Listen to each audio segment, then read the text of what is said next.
Connector-to-connector installation with heat shrink tubing. All connectors installed in hard-to-reach locations or locations subject to frequent leaks or corrosive environments should be encapsulated in heat shrink tubing. Before the heat shrink can be applied, the cable should be completely set up and tested. Refer to the PermAlert operating manual for proper setup procedures and sections of the PermAlert installation manual for cable and connector testing procedures, or to the cable and connector testing video. First, we're going to slide a 6-inch piece of thin-walled heat shrink tubing onto one of the cables. Thread the coupling ring back far enough so that the face of the plug can touch the face of the adapter. Push on and rotate the adapter until the teeth of the face of the plug lock into the grooves on the face of the adapter. Tighten the coupling ring onto the adapter. Repeat the process with the other connector. Tighten the connector assembly together as tight as you can with your fingers. There is no need to use pliers. This could over-tighten and damage the connectors. Now we'll apply a bead of non-corrosive silicone rubber adhesive sealant, or RTV. Apply a 1/4-inch bead to the cable just where it comes out of the connector assembly.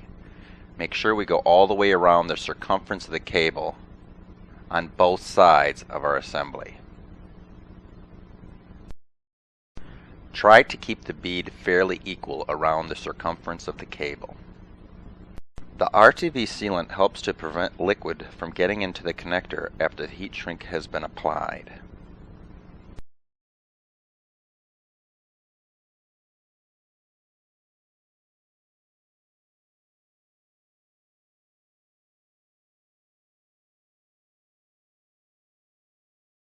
Next, we're going to slide up our 6-inch piece of shrink tubing.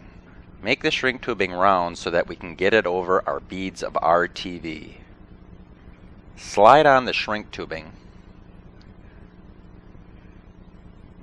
until it is centered over the middle of the assembled connector assembly. When shrinking the shrink tubing, we want to start from the center of the tube and work our way towards one end, and then from the center to the other end. When shrinking the tubing over the connector part of the assembly, we must be careful that we don't over shrink the tubing, or it could split or tear. When shrinking the tube near the end where the cable comes out, be careful not to overheat it, because you might melt the protective overbraid on the cable. If you do accidentally melt some of the overbraid, don't be concerned, because it will not affect the liquid detecting ability of the cable. The protective overbraid is mainly for the installation process of the cable. For example, when you're pulling it through a double-contained pipe or installing it underneath a subfloor.